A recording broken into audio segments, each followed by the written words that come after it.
In the cold, thin air of the Andes, an island rises from the deep blue waters of Lake Titicaca. To the Incas, this was no ordinary place. They believed it was here that the first rays of the sun burst into the world and where their civilization began. But is this legendary birthplace of the sun just a myth? Or does the island of the sun hold real clues to the dawn of Andean civilization? Today, we journey to Bolivia's Island of the Sun, where history, archaeology, and legend all collide. Lake Titicaca sits at over 3,800 meters, more than 12,500 feet above sea level. It is the highest navigable lake in the world.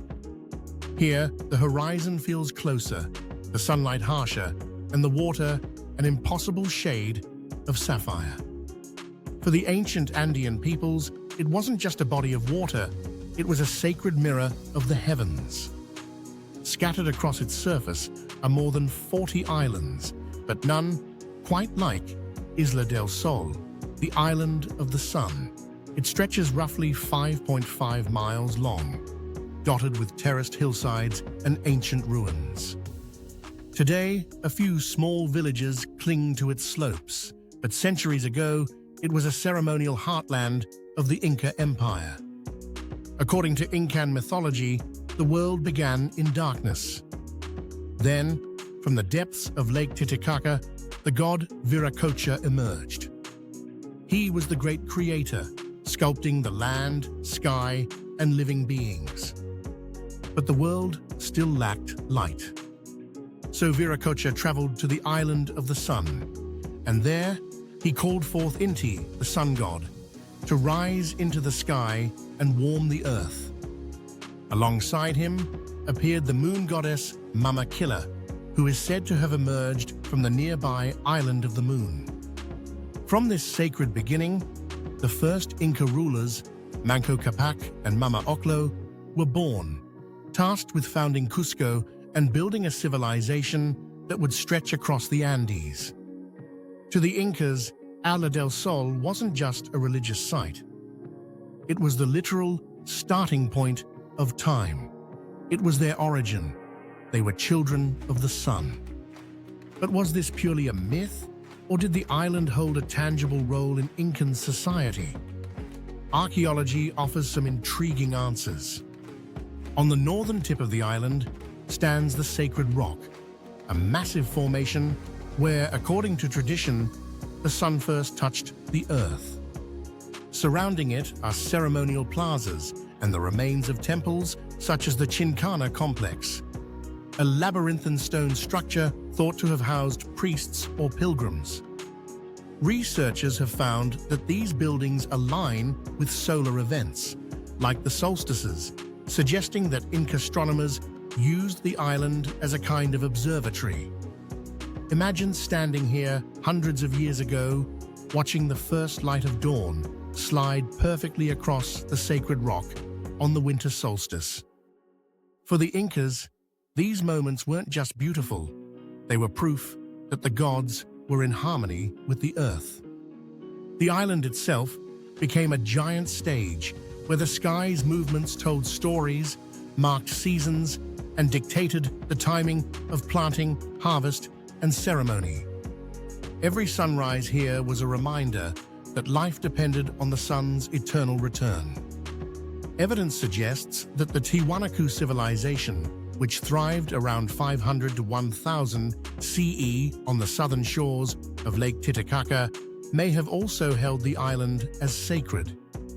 Offerings of pottery, shells, and animal fossils discovered here suggest it was a pilgrimage site long before the Inca Empire rose to power, meaning the Incas may have adopted an even older sacred tradition. Inca emperors used religion as a tool of unity. Declaring the island as the birthplace of the sun god was not just about faith, it reinforced the idea that Cusco, and by extension the Inca rulers, were divinely ordained. Pilgrims from across the empire traveled vast distances to reach Isla del Sol. From the highlands of Peru to the deserts of Chile, pilgrims traveled to Lake Titicaca. Many would first visit the Kalasasaya temple in Tiwanaku before making the journey to the lake, symbolically retracing the steps of the creation story. Once on the island, they followed a ceremonial path, stopping at sacred sites before arriving at the sacred rock for offerings. Here, priests performed ceremonies timed with the sun's movements.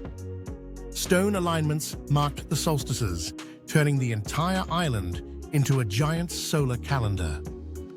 Religion and astronomy worked together. The Incas ruled not just by might, but by cosmic right. Spanish chroniclers recorded these journeys, noting that only those of high status could enter certain sanctuaries, and that the island's priests maintained strict control over rituals. Religion, politics, and social hierarchy were intertwined here. When Spanish conquistadors reached Lake Titicaca in the 1530s, they were struck by the island's religious significance. Chroniclers like Pedro Chiesa de Leon described the temples and ceremonies in detail, though often through the lens of Christian comparison. The Spaniards looted the island's treasures, dismantled temples, and attempted to suppress indigenous rituals. They built small chapels on the island, hoping to replace the old faith with Catholicism. Yet many local communities continued to honor the island's sacred role, blending Inca traditions with new religious practices. Today, the island of the sun, Isla del Sol, still draws travelers. Backpackers hike its trails, photographing stone terraces and endless lake views. Boats depart from the town of Copacabana, carrying travelers across the lake to explore its trails, ruins, and sweeping views. For local Aymara and Quechua communities, the island remains a living sacred site. During festivals like Wilcacuti, the Andean New Year, celebrated at the June solstice, people gather at the sacred rock to welcome the sunrise with music, dance, and offerings as their ancestors did. Offerings of coca leaves, flowers, and small food items are still placed on ancient altars. It's a moment where the past isn't just remembered, it's alive. So, was the sun really born here? Science tells us no. The sun is billions of years old. But history tells us something different, that for the Incas, they saw the island of the sun as the center of the world. A place where light and life began, and where the sky still feels closer than anywhere else. Archaeology shows us that long before the Incas, others also found meaning here. Standing on the island at dawn, you feel the place where earth and sky meet, and in some way, the sun really is reborn here every morning. Legends, like the Island of the Sun, blur the line between history and mythology. They remind us that sacred places are shaped not just by stone and soil, but by the meaning we give them. Here, in the thin air of the Andes, the Incas believed the world's first sunrise broke the darkness.